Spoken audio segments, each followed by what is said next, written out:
If you've seen Avatar, The Mandalorian, the newest Lion King, or ever played a video game, you've been exposed to virtual production. A new method of filmmaking that allows storytellers to place their characters in virtual worlds with greater ease than ever before.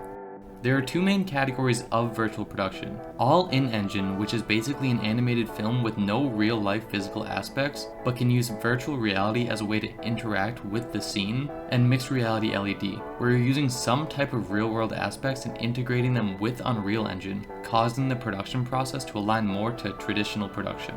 In-engine virtual production either uses motion capture suits and facial tracking rigs or advanced 3D models and extremely talented animators to bring characters to life in Unreal Engine. You don't have to physically shoot anything with the standard camera and have complete control of the environment in the engine. This has been used for years with the video game space, but is now being more and more accepted as an alternate pipeline for animated content.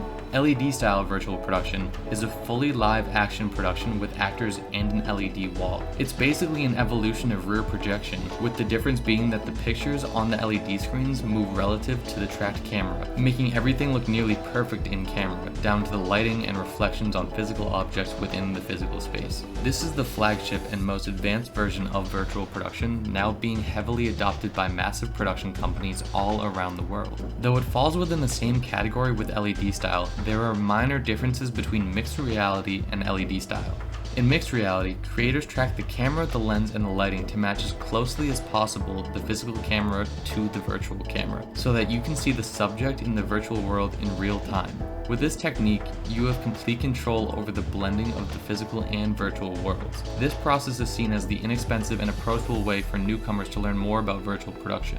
You don't need the mocap suits and facial tracking of in-engine virtual production, and you don't need the expensive stages and operating teams that come with LED-style virtual production. Unfortunately, what you do need is a semi-decent camera that can pull data from its lens, an HTC Vive VR set, and a space large enough to set all of this along with the lighting up in.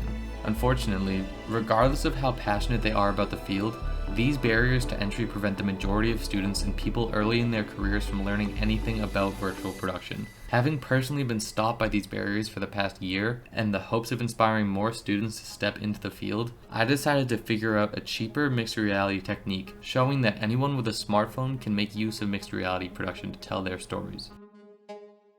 To start off, you record a shot of your subject with the same angle as the one you're planning to use in engine. It's important that the camera is close to the distance of the virtual camera, but I learned that as long as you're not further away than you are in VR, then you're usually safe.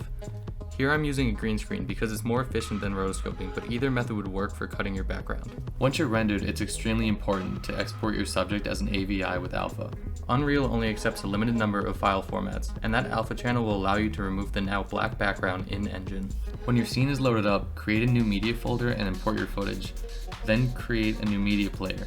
This will automatically create a new media texture for you. And once you link that and drag it onto the plane you create, a new material will automatically be made for you. In the material blueprint, link either the RGBA tab or the RGB tab to base color and the A tab to opacity. Here you'll notice that you still have the black background, so be sure to change your material blend mode to translucent to remove it. Now you have the opportunity to play with the scale of your video and make sure that everything lines up correctly. Here's where some of the power of shooting with Unreal is shown. I can easily find the perfect angle and literally make objects float to ensure my framing is perfect. Beyond this, I'm able to change around the lighting of the scene, and the in-engine lighting actually affects the virtual clip of me, further blending me into the scene. One of the most powerful aspects of the engine is its dynamic lighting and reflections. In darker environments, you can easily use this feature to make your 2D footage appear to have realistic depth. Be careful though, because your footage will not cast shadows if backlit. If your coloring doesn't perfectly match, you can easily reopen your material and match color using very basic tools in blueprints. And then finally, create a new sequence, add your camera and your media file, adjust the length of your clips, double check your frame rate, and click play.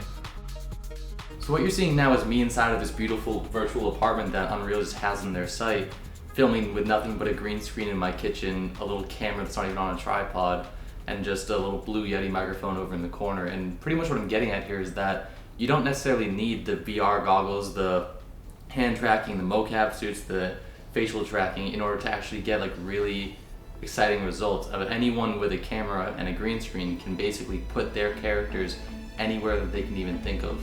When I was in film school, we would constantly get production assignments. The first ideas I would always think of would revolve around some type of extravagant location or setting, and I would literally have to throw the idea away due to my non-existent budget. Now, after finding a detour around that barrier to entry, I can make those stories a reality.